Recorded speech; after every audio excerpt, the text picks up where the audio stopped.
नमस्कार विद्यार्थी मित्र, मी अमोल दरंदले आपलं सगळ्यांचं आजच्या क्लाससाठी स्वागत करतो। आज आपण भारतातील कृषी क्रांतीविषयी आपण माहिती पाहणार आहोत। तर तुम्हाला माहिती असतील पंचवार्षिक योजना, पहिली पंचवार्षिक योजना, दुसरी पंचवार्षिक योजना। तर पहिल्या पंचवार्षिक योजनेमध्ये पहिली पंचवार्षिक योजना कुणाला सांगता येईल का कधी आली? पहिल्या पंचवार्षिक योजनेचा जर विचार केला, तुम्ही त्याचा अभ्यास करून यायचा। पहिल्या पंचवार्षिक योजनेचा जर विचार केला, त्याच्यामध्ये सर्वसाधारणपणे शेतीवरती महत्त्व दिलं गेलं, कारण की स्वातंत्र्यानंतर अन्नधान्याची कमतरता भासू लागली। त्याचबरोबर अनेक युद्धालाही आपण फेस केलं आणि मी असं ऐकलंय त्याच्यामध्ये की त्यावेळेस आपल्याला अन्नधान्याचा खूप तुटवडा तयार झाला होता। त्यावेळेस आपल्याला अमेरिकेने त्यावेळेस मदत केली, पण ती मदत म्हणजे चुकीची पद्धतीने मदत केली। अमेरिकेने काय केलं की जे डुकरं असतात ना, डुकरांना खाऊ घालणारा गहू अमेरिकेने आपल्याला पाठवला होता त्या काळामध्ये। तर मग अशा काळामध्ये काही शास्त्रज्ञ समोर आले की त्यांनी या हरित क्रांतीला काय केला, जन्म दिलेला आहे। हरित क्रांतीची त्यांनी काय केली, सुरुवात केली।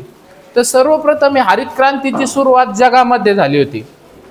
जगामध्ये नॉर्मन बॉरलॉग नावाचे व्यक्ती गृहस्थ आहेत, तर त्यांनी या हरित क्रांतीला सुरुवात केली। आता हरित क्रांतीचं थोडक्यात सांगायचं झालं तर हरित क्रांती म्हणजे काय? हरित क्रांती म्हणजे आपल्याला जे काही गहू तांदूळ म्हणजे जे काही अन्नधान्य लागतं, गहू आणि तांदूळ प्रामुख्याने, तर त्या अन्नधान्यामध्ये वाढ करणे, त्याच्यामध्ये विक्रमी वाढ करणे। आणि त्याला काय फायद्याचं ठरलं की हाय यील्डिंग व्हरायटी असेल, बराच वेळेस हे शब्द आलेले आहेत, उच्च उत्पादन देणाऱ्या प्रजाती असतील धान्याच्या। त्यानंतर त्या काळामध्ये भारताचा जर विचार केला, भारतात हरित क्रांती कुठं आली? पहिलं सगळ्यात महत्त्वाचं, भारतीय हरित क्रांतीचे जनक कोण आहेत सांगता येईल तुम्हाला? M S. Swaminathan. Very good. Doctor M S. Swaminathan हे भारतीय हरित क्रांतीचे जनक आहेत। आणि आता हरित क्रांती कुठं झाली? दुसरी गोष्ट काय, हरित क्रांती कुठं झाली असा पण एक प्रश्न तुमच्या डोळ्यासमोर येईल। हरित क्रांती कुठं झाली बरं?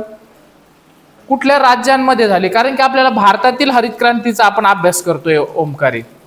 तर हरित क्रांती जी आहे, जर आपण भारताचा जर विचार केला, पंजाब, त्यानंतर हरियाणा, त्यानंतर पश्चिम यूपी आणि उत्तर राजस्थान, म्हणजे तो जो भाग आहे, मी परत रिपीट करतो, पंजाब, हरियाणा, पश्चिम यूपी किंवा पश्चिम उत्तर प्रदेश आणि उत्तर राजस्थानमध्ये हरित क्रांती झाली। प्रामुख्याने ती पंजाबमध्ये झाली, पंजाब आणि हरियाणामध्ये। मग आता त्या ठिकाणीच का झाली, त्याची काय कारण होते? सगळ्यात पहिलं की त्यांनी ते ॲक्सेप्ट केलं, नवीन जे काही तंत्रज्ञान आहे ते ॲक्सेप्ट केलं। दुसरी सगळ्यात महत्त्वाची गोष्ट म्हणजे या पंजाब, हरियाणा, पश्चिम यूपी आणि त्यानंतर उत्तर राजस्थान या ठिकाणी जे काही कॅनल्स आहेत, कॅनल्स आपण त्याला पाटपाणी म्हणतो, कालवा म्हणतो, त्याचं खूप दाट जाळे आहे। दुसरी गोष्ट, त्या ठिकाणावरून नद्यांचे सुपीक मैदानी प्रदेश पण आहे, सुपीक मैदानी प्रदेश आहे। मग त्याच्यामध्ये कुठल्या कुठल्या नद्या आपण चर्चा केली होती, इंडस नदी आणि तिच्या उपनद्या त्या ठिकाणावरून वाहतात। इंडस नदी आणि तिच्या उपनद्या त्या ठिकाणी वाहतात। इंडस नदी म्हणजे सिंधू नदी। तर ह्या नद्यांचं जाळं आहे, कालव्यांचं जाळं आहे, म्हणजे पाणी पुरवठा भरपूर आहे, जलसिंचनाच्या सुविधा भरपूर आहे। तुम्ही हे पार्श्वभूमी लक्षात घ्या की तिथंच का झाली। त्यानंतर शेतकरी पण त्या ठिकाणचे काय होते की चला बऱ्यापैकी सुशिक्षित होते आणि त्यांनी ते ॲक्सेप्ट पण केलं की असं नवीन तंत्रज्ञान आहे। मग याच्यामध्ये काय आहे नेमकं, हरित क्रांती म्हणजेच काय की ज्यावेळेस आपल्याला अन्नधान्याचा तुटवडा होता आणि त्यावेळेस त्यांनी ते ॲक्सेप्ट केलं, अशा प्रकारचं बियाणं मागवलं। आपण ते सविस्तर पाहणार आहे। गव्हाचं बियाणं मागवलं मेक्सिकोवरून। कुठून मागवलं? मेक्सिको। तांदळाचं पण फिलिपिन्स का इंडोनेशिया त्या ठिकाणावर आपण पाहूया कुठून मागवलं ते, पण त्या दोन देशामधून कुठल्या तरी एका देशामधून मागवलं तांदळाचं बियाणं। आणि मग ती खरी सुरुवात झाली ह्या क्रांतीला। आणि त्याच्यामध्ये फायद्याचं काय पडलं, हे जे काही बियाणं मागवलं हे हाय यील्डिंग व्हरायटीज होतं। हाय यील्डिंग व्हरायटीज, हाय यील्डिंग व्हरायटीज म्हणजेच काय, जास्त उत्पादन देणाऱ्या जाती होत्या त्या। काय कुठल्या सांगतोय मी, कुठले दोन मागवले पाठीमागे सांगा? पाठीमागं तुम्ही सांगा कुठल्या दोन बियाण्यांबद्दल मी बोलतोय, तुम्ही सांगा. हा पटकन सांगा मी काय बोलतोय. लक्ष नाहीये तुमचं, लक्ष द्या. आता कुठलं दोन बियाण्याबद्दल बोललो मी ओमकारे? हा, गहू आणि तांदूळ. तर अशा प्रकारे मग हरित क्रांतीची सुरुवात झाली. त्याच्यामध्ये हाय यील्डिंग व्हरायटीज जे काही व्हरायटी आहे त्याचा वापर केला गेला. जलसिंचनाच्या सुविधा मुबलक होत्या. त्या ठिकाणी नदीचं पाणी होतं, सिंधू नदी, कालव्यांचं जाळं होतं मोठ्या प्रमाणावरती, म्हणजे पाणी पुरवठा पण होता. त्यानंतर दुसरी गोष्ट म्हणजे तिथं मोठ्या प्रमाणावरती फर्टिलायझर्स, केमिकल फर्टिलायझर्स वापरले गेले, रासायनिक खते वापरले गेले, रासायनिक कीटकनाशके वापरले गेले आणि यांत्रिकीकरण देखील त्या ठिकाणी. तुम्ही बघा हे हार्वेस्टर वगैरे येतात, कुठून येतात आपल्याकडं? ते पंजाब हरियाणा त्याच भागातून येतात. म्हणजेच तिथं मोठ्या प्रमाणावरती मेकनायझेशन पण केलं गेलं. म्हणजे मी तुम्हाला एकदम थोडक्यात ही गोष्ट सांगितली की असं नाही का पेपरला तुम्हाला लगेच ते पाठच करत बसायचं, रट्टाच लावत बसायचं नाही. मी तुम्हाला त्याची पार्श्वभूमी पण सांगितली की का तिथंच झाली, का महाराष्ट्रामध्ये नाही झाली, का महाराष्ट्रामध्ये नाही झाली, तर हे त्याचे कारण आहेत. तर आपण त्याची सविस्तर माहिती घेऊया. या ठिकाणी तुम्ही पाहू शकता कृषी क्रांती म्हणजेच काय आहे. कृषी क्रांती हा आपला टॉपिक आहे. काय म्हटलंय त्याच्यामध्ये की म्हणजे कृषी उत्पादन क्षमता वाढवण्यासाठी केलेले व्यापक तांत्रिक व संघटित बदल. हे बदल आहेत. काय बदल केले गेले तिथं? आता याच्या संदर्भात जर घेतलं आपण हरित क्रांतीच्या संदर्भात की कालव्यांचं जाळं, दुसरी गोष्ट म्हणजे काय बदल केले गेले, हाय यील्डिंग व्हरायटीजचा वापर, जास्त उत्पादन देणाऱ्या बियाण्यांचा वापर केला गेला. तर हे त्याच्यामध्ये आहे. तंत्रज्ञानाचा वापर केला गेला, इरिगेशन सिस्टीम्स त्याच्यामध्ये ते जाळं पसरवलं गेलं. तर हे सगळं तंत्रज्ञानामध्ये येतं. तर हे बदल कसे केले गेले? संघटित केले गेले, सगळ्यांनी मिळून केले गेले. त्याच्यामध्ये बघा भारतामध्ये कधी आली? 1960च्या दशकामध्ये. जसं मी सांगितलं तुम्हाला काय काय गोष्टी होत्या भारताच्या समोर. बघा स्वातंत्र्यानंतर इमिजिएट ह्या गोष्टी भारताने फेस केलेल्या, आपल्या देशाने अनुभवलेल्या आहे. मग त्याच्यामध्ये अन्नधान्याचा तुटवडा मी सांगितलं कसं अमेरिकेकडून त्यावेळेस गव्हाची मागणी केली तर अमेरिकेने जो डुकराला खाऊ घालते तो गहू आपल्याला पाठवला होता. त्या व्हरायटीचं नाव नाही माहिती मला आता, पण हे सत्य आहे. त्यानंतर त्यांनी काय केलं, आणखी काय समस्या होत्या त्यावेळेस? वाढती लोकसंख्या होती. हा काळच असा होता की लोकसंख्या झपाट्याने वाढली, जन्मदर वाढला आणि थोडा थोडा मृत्यूदरही कमी व्हायला लागला होता. जन्मदर झपाट्याने वाढत होता. तर अशी आणि त्याच्यामध्ये लोकसंख्येचा विस्फोट झाला. लोकसंख्या मोठ्या प्रमाणात वाढत होती. परावलंबित्वामुळे कृषी उत्पादनात मोठी सुधारणा करण्याची गरज निर्माण झाली. मी पाठीमागेही सांगितलं. तू पुढे रे बाळा, पटकन उठते तू. हा तूच उठ पटकन, इथं बस चल.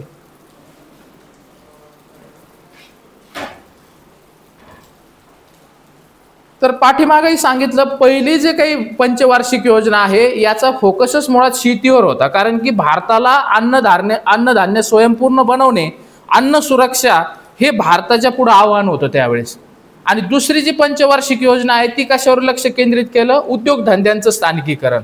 मग हे सगळे लोह पोलाद उद्योगाचे कारखाने वगैरे जे स्थायिक झाले, खाणी डेव्हलप झाल्या, हे दुसऱ्या पंचवार्षिक योजनेत झाल्या. पण पहिल्या पंचवार्षिक योजनेचा फोकस मात्र या शेतीशी निगडीत होता. कारण की अन्नाची गरज भागवायची होती, अन्नधान्याची. तर याच्यामध्ये तुम्ही पाहू शकता ह्याच गोष्टी मी सांगितलेल्या आहे. हरित क्रांतीची सुरुवात या ठिकाणी दिलेली 1966 ते 1967. 66 आकडा तुम्ही लक्षात ठेवू शकता. त्याच्या पुढे 1 वर्ष म्हणजे ही सुरुवात, पार्श्वभूमी त्यापासून तयार झालेली आहे. मुख्य संकल्पना जसं पाठीमागे सांगितल्याप्रमाणे हाय यील्डिंग व्हरायटीज असतील, हेच त्याच गोष्टी आहेत. म्हणजेच काय? उच्च उत्पादनक्षम बियाणे. लक्षात ठेवा, हाय यील्डिंग व्हरायटीज हा शब्द आलाच पाहिजे त्याच्यामध्ये.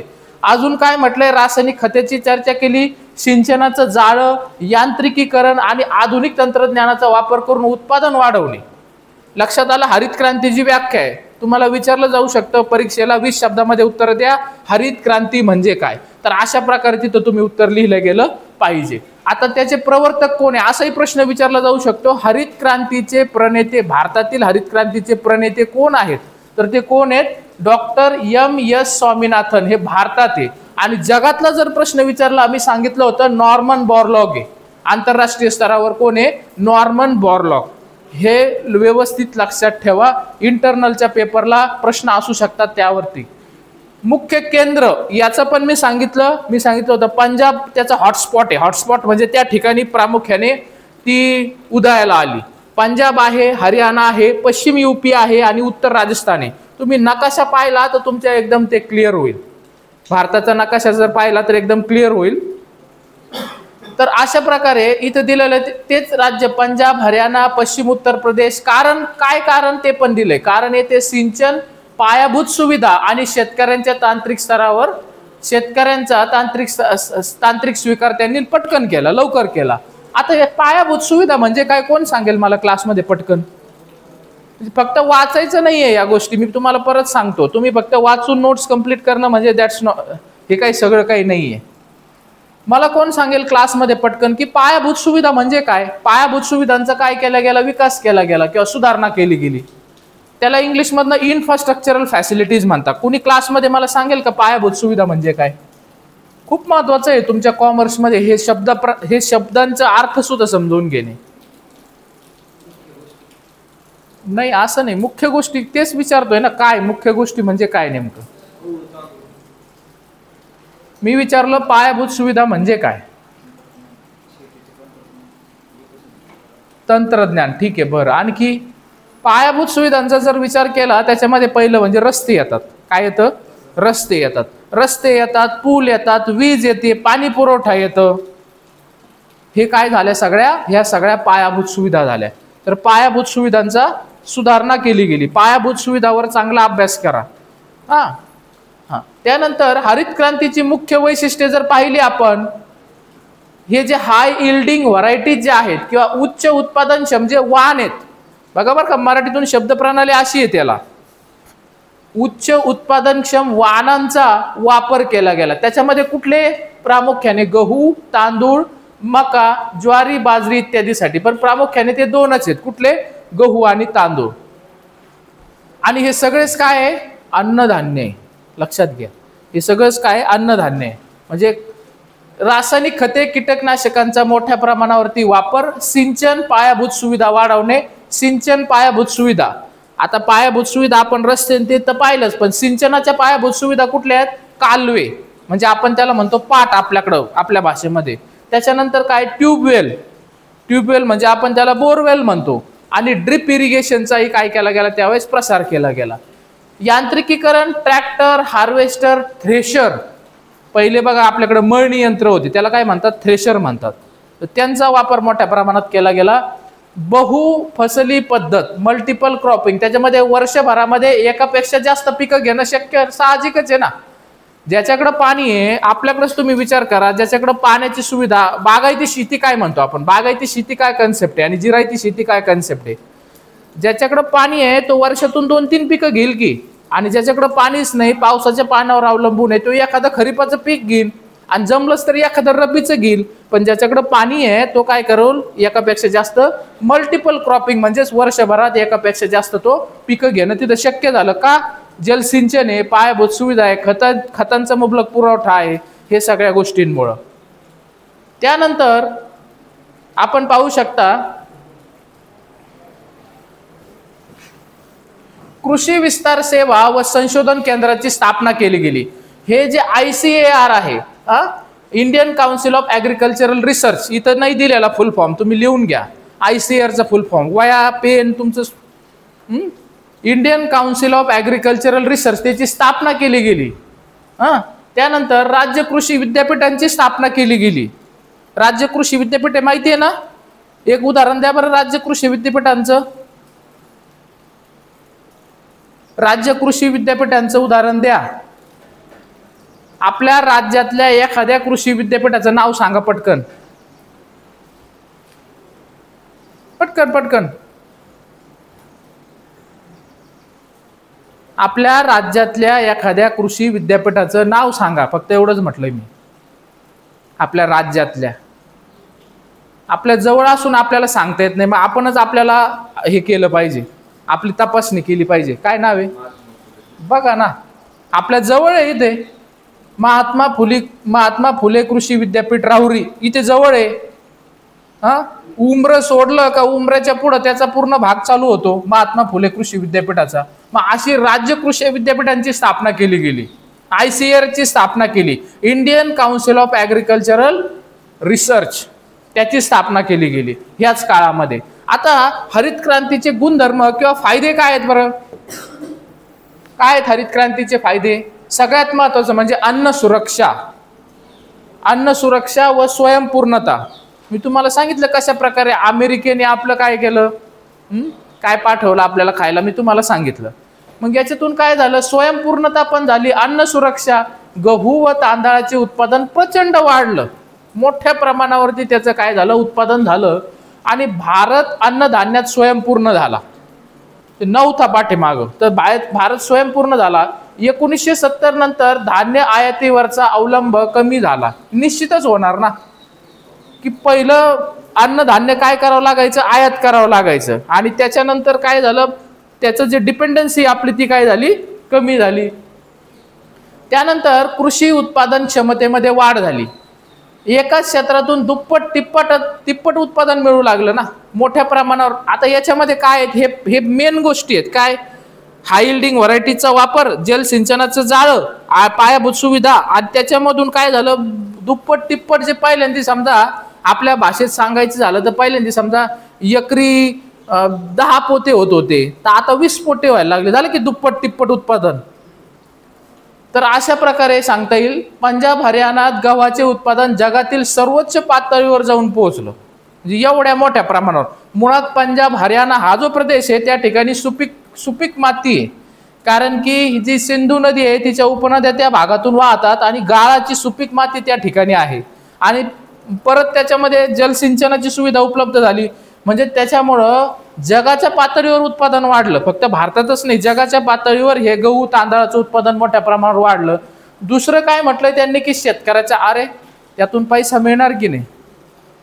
तुम्ही जेवढं चांगली शेती पिकवणार, उत्पादन जेवढं चांगलं होणार, त्यातून काय होणार आहे, शेतकऱ्यांच्या उत्पादनात वाढ झाली. व्यापारी पिके व जादा उत्पादनामुळे नफा वाढला. शेती आर्थिकदृष्ट्या फायदेशीर झाली. आता आहे का शेती आर्थिकदृष्ट्या फायदेशीर? काय वाटतं तुम्हाला, आता आहे का? त्याच्यानंतर औद्योगिक विकासाला देखील चालना मिळाली. मग औद्योगिक विकासाला कशी चालना मिळाली? शेतीत काय वापरलं जातं, खत वापरलं जातं की नाही. म्हणजेच मग खताचे कारखाने काय झाले, खताची मागणी वाढलेल ना, खताची मागणी वाढली, यंत्रसामग्रीची मागणी वाढली. जे काही तुमचं ट्रॅक्टर असेल, ते ट्रॅक्टरचे इतर जे काही साधनं असतील त्याची मागणी वाढली. पंप असेल, सिंचन साहित्य असेल, अशा उद्योगांची काय झाली, मागणी वाढली. 1 मिनिट, तुम्हाला क्लास नसेल करायचा ना, चला बाहेर जा तुम्ही, चल रे पटकन, तू उठ, चल पटकन लगेच बाहेर जा.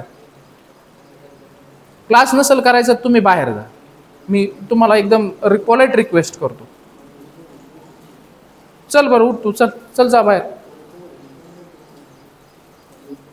एक शेवटचा चान्स मी तुम्हाला देतो. तुम्हाला जर तुम्हाला आजच क्लासमध्ये दिसलाय, तुला क्लास करायचा नसेल, तू डायरेक्ट बाहेर जाऊ शकतो. तुझं ॲडमिशन ह्या विषयाला आहे का, जॉग्राफीला ॲडमिशन आहे का? एक तर तुमचा ड्रेस कोड नाही, तुमचं आयडेंटिटी कार्ड कुठे आहे? चला ओमकार, दोघं बाहेर जा, चला पटकन. तुम्हाला काहीच अधिकार नाही इथं क्लासचं वातावरण खराब करण्याचा. चला पटकन.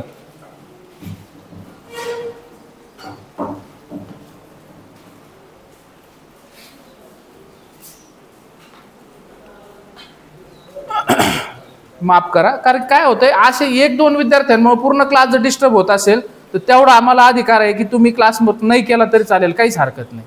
ज्याला प्रामाणिकपणे शिकायचं आहे ना, त्यांनीच क्लासमध्ये येऊन बसा, अजिबात कंपल्शन नाही इथं.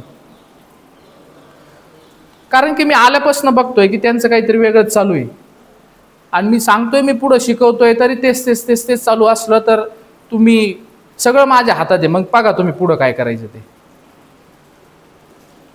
तर अशा प्रकारे म्हणजे औद्योगिक विकासाला तर चालना मिळालीच विद्यार्थी मित्र होतो. दुसरं, रोजगाराची निर्मिती देखील झाली. रोजगार मिळणार की असं काय करता, सगळ्यांना म्हणजे कृषी व कृषीपूरक क्षेत्रात मशीन ऑपरेशन त्यांना कामं मिळाली ना, त्यांना रोजगार मिळाला. सिंचन व्यवस्थापन, ते सगळं जे ठिबक वगैरे जे प्रोव्हाइड करतात ते बसवतात, त्यांना सगळ्यांना कामं मिळाली.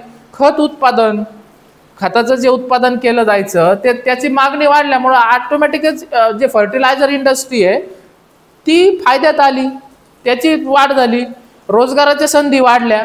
आता ही रोजगार निर्मिती सेपरेट टॉपिक आहे बघा. रोजगाराच्या ह्या सगळ्या गोष्टीतून काय झालं, रोजगाराची निर्मिती मोठ्या प्रमाणावरती झालेली आहे बघा. आता तोटे काय आहेत, काय तोटे असतील बरं क्रांतीचे? ते टॉपिक उघडण्यापूर्वी तोटे काय काय असतील तुम्हाला काय वाटतं? हरित क्रांतीचा काय तोटा असेल? हरित क्रांतीमुळे काय झालं असेल? तोटा काय झाला असेल? तुम्ही विचार करा की थोडासा. काहीतरी तोटा तर झालाच असेल ना. कुठल्याही गोष्टीचा अतिरेक चांगला नसतो असं म्हणतात. जसं आता तुम्हाला पाहायला मिळालं, अतिरेक केला मग मला पण पर्याय नाहीये, नाही तर मला काही चांगलं वाटत नाही कोणाला. हा, व्हेरी गुड. हे रासायनिक खतं, कीटकनाशक आपण म्हणतोय असं झालं तसं झालं, पण ते खूप घातक आहेत. In the long run they are very harmful for the environment and for the human beings too. पर्यावरणासाठी पण ते खूप घातक आहेत आणि माणसासाठी पण खूप घातक आहेत. आता तर सर्रास वापर वाढलाय, त्यावेळेस तिथं तर खूप मोठ्या प्रमाणावर वापर केला गेला होता. आता तर काय तुम्हाला माहिती आहे, आता खरपतवार नाशक म्हणजे आपण तणनाशक म्हणतो ते पण आहे. त्यानंतर तुम्ही बघा कीटकनाशक आहे, पेस्टिसाइड्स, इन्सेक्टिसाइड्स, रासायनिक खतांचा बेसुमार वापर, हे चांगलं नाहीये. यांनी पहिलं सगळ्यात महत्वाचं म्हणजे जमिनीच्या आरोग्यावर परिणाम झाला. जमीन त्या ठिकाणी कायम पाणी देऊन खतं टाकून एकापेक्षा जास्त पीक घेऊन त्या जमिनीला आराम न दिल्यामुळे त्या जमीन नापीक झाल्या. त्या जमिनीचं डिग्रेडेशन झालंय, सुरू पण आहे, अजून पण चालू आहे.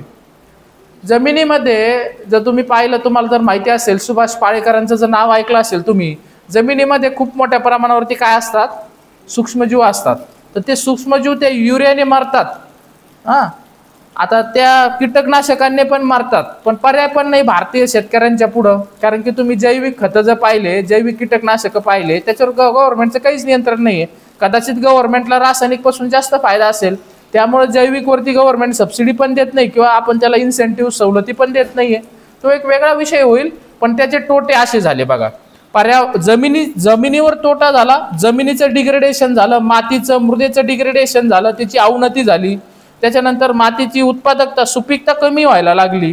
दुसरी गोष्ट म्हणजे काय झालं, मनुष्यावर परिणाम, पिकांवर ते उतरणार ना, पिकांमध्ये ते रासायनिक अंश जाणार ना, त्याचा मानवाच्या आरोग्यावर परिणाम झाला, विपरीत परिणाम. आणि तिसरी गोष्ट काय, पर्यावरणावर देखील त्याचा लॉंग टर्म मध्ये परिणाम झाला. अजून एक आहे, त्या ठिकाणच्या जमिनी कशा झाल्या, शारपट झालेल्या आहेत. कायम पाणी देऊन देऊन काय होतात जमिनी, तुम्हाला अनुभव असेल, तुम्ही सगळे शेतकऱ्याची मुलं आहेत. कायम पाणी देऊन देऊन काय झालं, जमिनी त्या शारपट झाल्या बघा. तर तेच आपण पाहूया काय काय तोटे झाले त्याचे. आता हे बघा, इथं काय म्हटलंय, प्रादेशिक असमानता. आता कुठं झाली हरित क्रांती? पंजाब, हरियाणा, पश्चिम यूपी आणि उत्तर राजस्थान. कायम मी का रिपीट करतोय, हे तुमच्या लक्षात राहण्यासाठी, हे रट्टा मारायचा नाहीये त्याचा. पंजाब, हरियाणा, पश्चिम यूपी आणि उत्तर राजस्थान हे त्या ठिकाणचाच प्रदेश आहे सगळा. मग व्हॉट अबाउट अदर रिजन्स? आता मी काय म्हटलं, पंजाब हरियाणा. आता पंजाब हरियाणा जरी म्हणत असलो, पंजाब हरियाणाच्या पण सगळ्या भागात नाही झालेला. म्हणजे इंटर रिजनल आणि इंटर रिजनल डिस्पॅरिटीज त्या ठिकाणी झालेल्या आहेत. म्हणजे प्रादेशिक काय झाली, असमानता झाली. कशी झाली ती असमानता? मग व्हॉट अबाउट अदर स्टेट्स? बिहारमध्ये झाली का हरित क्रांती? महाराष्ट्रात झाली का आपल्या राज्यामध्ये? नाही झाली ना. याला काय म्हटलं जातं, प्रादेशिक असमानता. इवन मी सांगितलं पंजाब हरियाणामध्ये सुद्धा सगळ्याच जिल्ह्यांमध्ये झाली असं नाहीये.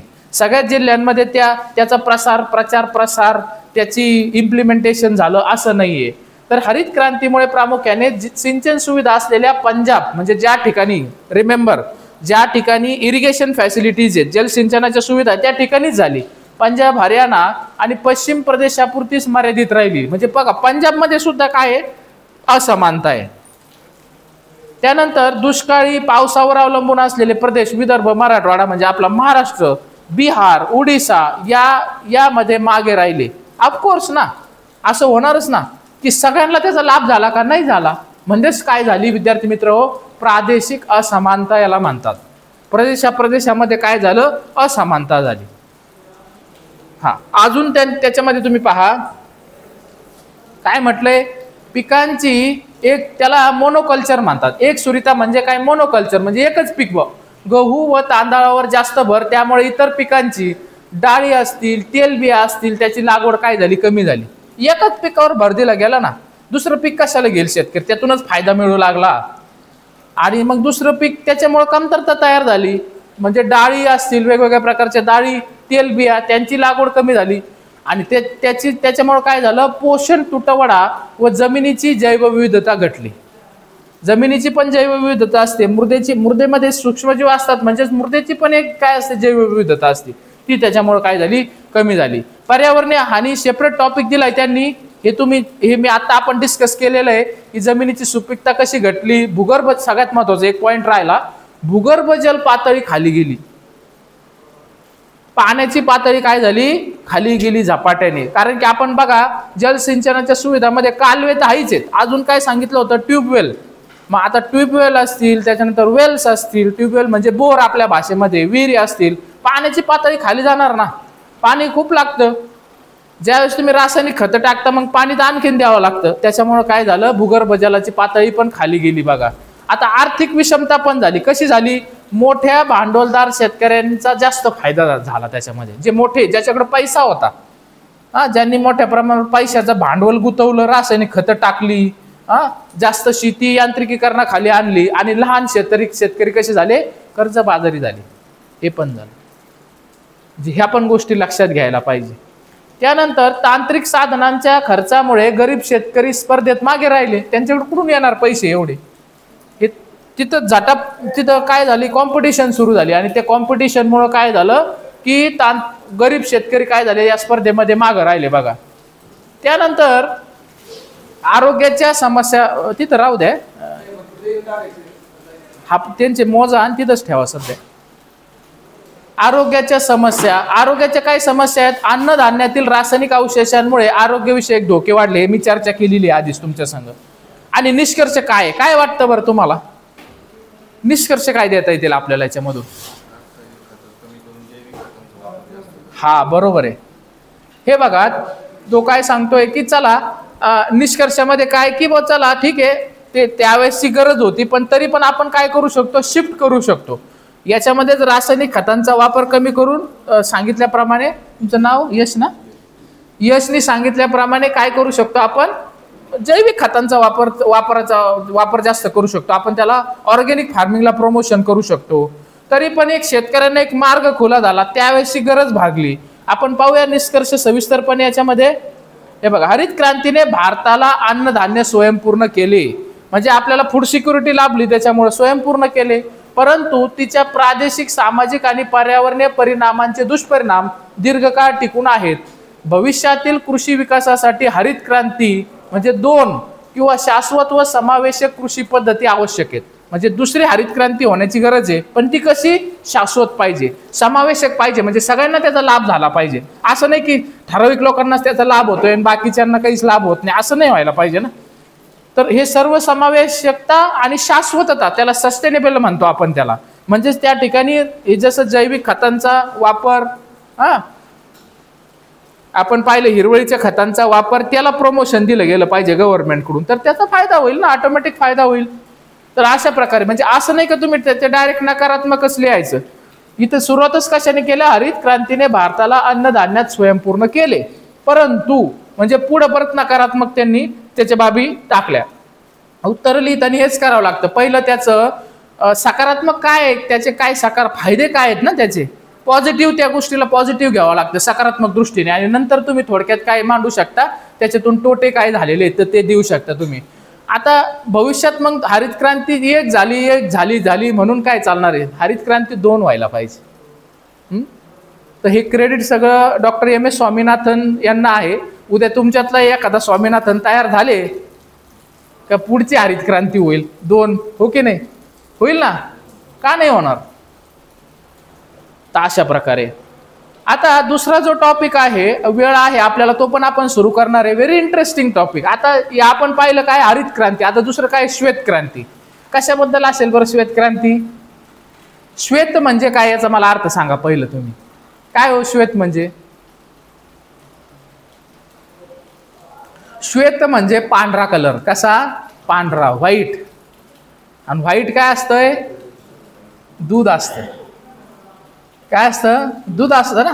हा, आता हे श्वेत क्रांती म्हणजे काय आहे, दुधाच्या क्षेत्रामध्ये दुग्ध क्रांती, त्याला काय म्हणतात, दुग्ध क्रांती. तर तुम्हाला प्रश्न विचारला जाईल, असा प्रश्न विचारला जाईल, श्वेत क्रांती म्हणजे काय, असाच प्रश्न टाकतो मी. आता जेवढे गैरहजर आहे ना त्यांना मग लिहिताच येईल चांगलं एकदम, आहे की नाही. श्वेतक्रांती म्हणजे काय असा जर प्रश्न विचारला गेला तर मग लिहिता माहितीच नाही त्याला, तो काय लिहिणार आहे मला सांगा ना. ज्यांनी रेग्युलर क्लासेस नाही केले किंवा काही काही विद्यार्थी क्लासमध्ये येऊन जर बाहेर फिरत असेल त्याला आपण काय करणार आहे, त्यांचा तोटा आहे. माझ्याकडे सगळं हजेरीचं रेकॉर्ड आहे, कोणी किती क्लास केले आणि काय कसं. हे बघा या ठिकाणी तेच म्हटलंय काय, दूध उत्पादनात मोठ्या प्रमाणावर वाढ झाली. जसं हरित क्रांतीचे जनक कोण सांगितलं, डॉक्टर एम.एस. स्वामीनाथन, तसे भारतीय श्वेत क्रांतीचे जनक कोण आहेत, डॉक्टर वर्गीस कुरियन. कोण आहेत, डॉक्टर वर्गीस कुरियन. हे पण लक्षात ठेवा, डॉक्टर वर्गीस कुरियन खूप मोठं नाव आहे. त्यांचा फोटो पण आहे खाली, मी तुम्हाला दाखवतो. हा, ती कधी झाली, 1966-67. आठवत आहे ना, त्याची सुरुवात कधी झाली हरित क्रांतीची, 1966. 6 आकडा लक्षात ठेवा, मी म्हटलं तर 66-67 झाली. कशाची सुरुवात, हरित क्रांतीची. कुठं झाली ते क्लिअर झालं. आता कोण जनक आहे ते क्लिअर झालं. झालंय ना, एक माइंड मॅप तयार झाला असेल, थोडंसं आणखी नोट्स लिहिल्या, वाचन केलं तर अजून क्लिअर होईल, अजून स्पष्ट होतील गोष्टी. तसे ही कधी झाली, 1970. इथं दिलेलं आहे बघा. ती 66 आणि 4 वर्षांनी ही 66-67 ते झाली ना, 66च पकडा, त्याच्यात 4 टाकले तर किती किती होतील, 70 होतील. तुम्हाला 3च क्रांती आहे. हा, आता अजून एक मत्स्य क्रांती राहिलं, 3च क्रांती, नंतर सिलेबसच संपतोय. नंतर आपण फक्त प्रश्न उत्तरांची चर्चा करणार या ठिकाणी येणार आणि प्रश्न उत्तरांची चर्चा करणार. तुम्हाला मी प्रश्न विचारणार, तुम्ही उत्तरं सांगायची. तुम्हाला नाही आलं का मी सांगणार. पण असं नाही का तुम्ही बसूनच राहायचं, तुम्ही अभ्यास करून यायचं. त्यांनीच या, नाही तर येऊ पण नका. सगळ्यांनी या, असं काय नका ठरवू. हा, तर आता याच्यामध्ये हे नाव बघा कोण आहेत, व्यक्तिमत्व डॉक्टर वर्गीस कुरियन. मी सांगितल्याप्रमाणे की ज्यांना श्वेत क्रांतीचे जनक म्हणून ओळखलं जातं, father off white revolution, father off white revolution. तर त्याच्यामुळे तुम्ही या ठिकाणी पाहू शकता, भारत जगातील सर्वात मोठा उत्पादक देश बनला.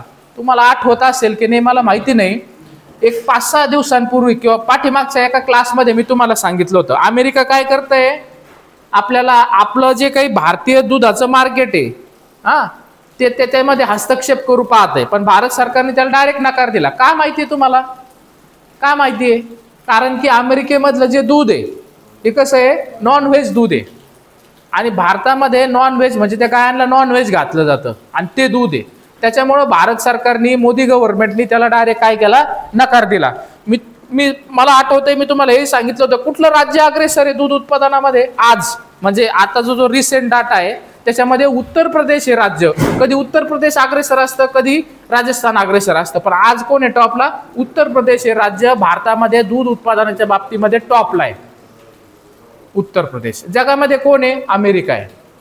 लक्षात ठेवा या गोष्टी. हा, आणखी काही देशांची नावं सांगायची झाली दुधामध्ये, जर जे महत्वाचे आहे तर न्यूझीलंड पण आहे. कुठला देश आहे, न्यूझीलंड. आता हे देशांची नावं कुठंतरी लिहून घेऊन तुम्ही पाहिली पाहिजे. मी तुम्हाला सांगितलं होतं कुठं कुठल्या ॲपचा उपयोग करायचा आणि कुठं पाहायचं ते, त्यांचे ठिकाणं पाहून घ्या म्हणजे तुम्ही विसरणार नाहीये. तर अशा प्रकारे या ठिकाणी त्याच्यामुळं, आणि श्वेतक्रांतीचा पाया काय होता, त्याच्यावर एक मोहीम चालवली गेली, तिचं काय नाव आहे, ऑपरेशन फ्लड. तुम्हाला विचारलं जाऊ शकतं, ऑपरेशन फ्लड म्हणजे काय, म्हणजेच दुधाचं उत्पादन जास्तीत जास्त वाढवण्यासाठी केलेले जे काही प्रयत्न आहे, जी काही योजना आली, त्याला ऑपरेशन फ्लड असं म्हटलं जातं. तर तुम्ही या ठिकाणी पाहू शकता, तर ते ऑपरेशन फ्लड त्याला म्हटलेलं आहे. त्यानंतर आता मी तुम्हाला ते डायग्राम, त्यांचा फोटो दाखवतो, दिसतंय हे ते डॉक्टर वर्गीस कुरियन. तर या ठिकाणी पाहू शकता, इथं पण दिलंय 13 जानेवारी 1970 ऑपरेशन फ्लड लॉन्च झालेलं आहे. हा, हे father of India's white revolution. आता त्याचं काय काय इथं थोडक्यात दिलेलं आहे, इंग्रजीमधून पण तुम्ही करू शकता. ही एक वेबसाईट आहे PMFIAS म्हणून, खूप चांगली वेबसाईट आहे बघा. हे तुम्ही याला फेसबुकला, इंस्टाग्रामला वगैरे याला लाईक करा तुम्ही. खूप महत्वाची माहिती ह्या चॅनलच्या द्वारा दिली जाते, ह्या प्लॅटफॉर्मच्या माध्यमातून दिली जाते. काय त्याचं PMFIAS. हे टेलिग्रामला पण आहेत, व्हॉट्सॲपला पण आहे, फेसबुकला पण आहे, इंस्टाग्रामला पण आहे, ट्विटरला, एक्स हँडलला पण आहे त्यांचे अकाउंट. हे असे चॅनलला तुम्ही फॉलो करा. तर याच्यामध्ये बघा, मग आता सध्या काय हो राहिलंय, आपण 2.0 त्याला 2.0 म्हणतात. जसं मी सांगितलं की 2.0 ग्रीन रिव्होल्युशनची तुम्ही सुरुवात करा कोणीतरी, काय हरकत आहे ना. तुमच्यातलंच कोणीतरी स्वामीनाथन झाले तर ती सुरुवात होणार आहे, तसं नाही होणार आहे. तर अशा प्रकारे तुम्ही हे इंग्रजीतून या ठिकाणी पाहू शकता. त्यांचा फोटो मी तुम्हाला दाखवलं. आता प्रामुख्याने याचा काय सिनेरिओ आहे आपण पाहूया. आता ग्रामीण भागामध्ये हे महत्वाचं आहे, शेतकऱ्यांच्या फायद्यासाठी जास्त महत्वाचं आहे. श्वेत क्रांतीचे काय उद्दिष्ट आहे, काय उद्दिष्ट असणार आहे? दुधाचं उत्पादन वाढवणं, दुधाचं उत्पादन वाढवणं. ग्रामीण भागातील लहान शेतकरी सगळ्यात महत्वाचं, म्हणजे फोकस कुठे आहे? रुरल एरियाज, ग्रामीण भागामध्ये. त्याच्यामध्ये पण कुठं? मार्जिनल फार्मर्स, म्हणजे लहान शेतकरी, त्यांना कमी जमीन आहे, कमी शेत आहे, असे लहान शेतकरी, भूमिहीन व महिलांना आर्थिक स्वावलंबन देणे, तेच आहे ना रोजगार. आपल्याकडे काय आहे बघा, बहुतांशी जे काही आहे शेतकरी आपल्याकडे दूध धंदा करतात, जोडधंदा करतात. शहरांमध्ये स्वस्त दरात दूध उपलब्ध करून देणे हे एक त्याचं उद्दिष्ट आहे. सहकारी संस्थांच्या माध्यमातून दूध संकलन व वितरण साखळी तयार करणे, आपण त्याला कोऑपरेटिव्ह म्हणतो. काय म्हणतो तुम्हाला माहिती पाहिजे? कोऑपरेटिव्ह, सहकार. सुरुवातच आपल्या जिल्ह्यातून झालेली सहकाराची. दुग्ध व्यवसायाचा विकास करून ग्रामीण अर्थव्यवस्थेला बळकटी देणे, ग्रामीण अर्थव्यवस्था. महात्मा गांधी काय म्हटलं ते माहिती तुम्हाला? ग्रामीण अर्थव्यवस्थेबाबत खेड्यांकडे चला. का? अरे खेडे, भारत हा खेड्यांचा देश म्हणून ओळखला जातो. शेतकरी, खेडे. तुम्हाला माहिती भारतातले किती टक्के लोक सर्वसाधारणपणे शेती करतात? 60% वर जवळजवळ 66% लोक शेतीमध्ये, शेती आणि शेतीशी निगडीत व्यवसायांशी, म्हणजे प्राथमिक व्यवसायाशी निगडीत आहेत बघा. तर अशा प्रकारे याच्यामध्ये हे उद्दिष्ट आहेत. त्यानंतर प्रमुख घटक काय? तर प्रमुख घटक 1970-1996 काय चालवलं गेलेलं आहे? Operation flood. ऑपरेशन फ्लड कुठल्या म्हणजे कुठल्या कधी चालवला गेला? 1970 ते 1996. राष्ट्रीय दुग्ध विकास मंडळ, तिथे काय होतं? ICAR, Indian council of agricultural रिसर्चची स्थापना केली गेली होती हरित क्रांतीमध्ये. तुम्हाला लक्षात आहे की नाही? Indian council. इथं कशाची स्थापना केली गेली? NDDB. NDDB काय असेल बरं त्याचं फुल फॉर्म?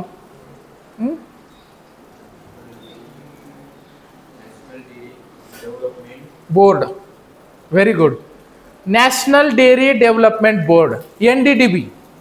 महात्मा फुले कृषी विद्यापीठात गेला ना तुम्ही, त्याचं एक तिथं सेंटर आहे बघा, NDDB लिहिलेलं आहे तिथे. राष्ट्रीय दुग्ध विकास मंडळ त्याला म्हटलं जातं, NDDB, National dairy development Board. Doctor Kurien यांच्या नेतृत्वाखाली त्याचे ते कार्यरत होतं. सहकारी दूध संघ, डेअरी, उदाहरणार्थ अमूल गुजरात, हे खूप महत्वाचं आहे. अमूल जे आहे गुजरातमध्ये आहे. अमूल तुम्ही बघा, अमूलची आईस्क्रीम घेता की नाही? अमूलची आईस्क्रीम द्या, ती कुठून येते? तर ती गुजरातवरून येते. गुजरातमध्ये त्याची मोठी फॅक्टरी आहे. त्याच्यानंतर दुधाळ जनावरांचे संवर्धन व सुधारित वाणांचे प्रजनन, त्याला ब्रीडिंग म्हणतो आपण. सुधारित वाण जे हे आले आपल्याकडे नंतर, ते कुठलचे? सगळे फॉरेनचे वाण आहेत. आपण जर्सी म्हणतो, हॉस्टन म्हणतो. तुम्हाला जाती माहिती असतील. जर्सी म्हणतो, हॉस्टन म्हणतो. हॉस्टन ऐकलंय का? ह्या सगळ्या कुठलच्या आहेत? बाहेरच्या प्रजाती. त्यावेळेस त्या काळामध्ये त्या मागवल्या गेल्या. जसं हरित क्रांतीमध्ये हे वाण मागवले गेले मेक्सिकोवरून गव्हाचं, फिलिपिन, इंडोनेशियावरून तांदळाचं. तसं हे वाण हे जे आहे हे बाहेरून, हे जनावरांच्या प्रजाती आणि त्यांचं काय केलं गेलं? संवर्धन आणि वाणांचं त्यांचे प्रजनन वाढवलं गेलं. दूध उत्पादन प्रक्रिया, सगळ्यात महत्वाचं प्रक्रिया. आता त्याच्यामध्ये पण इन्फ्रास्ट्रक्चर फॅसिलिटी होत्या. इथं पण इन्फ्रास्ट्रक्चर फॅसिलिटी काय असतील? त्याचं कूलिंग महत्वाचं होतं. दूध उत्पादन प्रक्रिया, साठवणुकीसाठी तंत्रज्ञानाचा वापर होता. साठवणुकीसाठी म्हणजे त्याला चिल करावं लागतं ना, तुम्ही चिलिंग म्हणता ना, चिलिंग करावं लागतं. त्याच्यासाठी ते त्या प्रकारचं इन्फ्रास्ट्रक्चर डेव्हलप केलं गेलं. शीतगृह व्यवस्था आता सांगितल्याप्रमाणे. परिवहन, इथं पण रस्ते आलं. एफिशियंट ट्रान्सपोर्टेशन सिस्टीम, परिवहन आलं. विपणन व्यवस्था आणि त्याचं मार्केटिंग देखील त्याच्यामध्ये येतं. विपणन म्हणजे, विपणन माहिती आहे ना, कॉमर्सचे विद्यार्थी आहेत तुम्ही. विपणन म्हणजे काय? मार्केटिंग. अशा प्रकारे श्वेतक्रांतीचे लाभ झालेले प्रमुख प्रदेश, आता त्याचे कुठले होते आणि याचे कुठले आहेत बघा.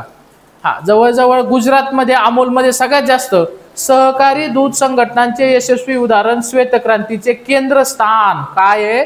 गुजरात, अमूल. आता अमूलची आईस्क्रीम खाता त्याच्यामुळे तुमच्या लक्षात राहील. फक्त काय करा, राज्य पण लक्षात ठेवा. पंजाब हरियाणा उच्च दूध उत्पादन, आधुनिक दुग्ध तंत्रज्ञान. पंजाब हरियाणा त्याचा पण हॉटस्पॉट आहे बघा. त्यानंतर महाराष्ट्रामध्ये सहकारी दूध संघटनांची वाढ झाली. त्याच्यामध्ये वारणा असेल, गोदावरी, नाव ऐकलेत ना. वारणाचं श्रीखंड मिळतं बघा. तुम्ही खाल्लंय कोणी मला माहिती नाही. वारणाचं श्रीखंड एक काळ होता, खूप प्रसिद्ध होतं. त्याच्यावरून पण तुम्ही लक्षात ठेवू शकता. अरे मी तुम्हाला ट्रिक सांगतोय, सोपं सांगतोय, अरे लक्षात कसं ठेवायचं. वारणाचं श्रीखंड होतं. अमूलचं आईस्क्रीम भेटतं मोठ्या प्रमाणात चांगलं. अशा प्रकारे तुम्ही असं लक्षात ठेवू शकता. गोदावरी तर नदीचे महाराष्ट्रातली, त्याच्यावरून तरी लक्षात राहील ना तुमच्या. उत्तर प्रदेश जर काही पाहिलं, ग्रामीण उत्तर प्रदेश, राजस्थान, कर्नाटक, तामिळनाडू हेही राज्य त्याच्यामध्ये आहेत. ग्रामीण महिला व लहान शेतकऱ्यांचा सक्रिय सहभाग त्याच्यामधून झाला. त्यानंतर श्वेतक्रांतीचे गुणधर्म आपण पुढच्या क्लासला घेऊया. श्वेतक्रांतीचा काय फायदा झाला, आणि त्याच्यानंतर आपलं एकच मत्स्यक्रांती म्हणून एक राहतं. त्यानंतर आपला सिलेबस संपतोय. त्यानंतर आपण चर्चा करणार आहे प्रश्न उत्तरांची. ठीक आहे. तर तुमचे काही प्रश्न असेल तर तुम्ही विचारू शकता, नाही तर आपण या ठिकाणी थांबून घेऊया. ठीक आहे. धन्यवाद. थँक्यू.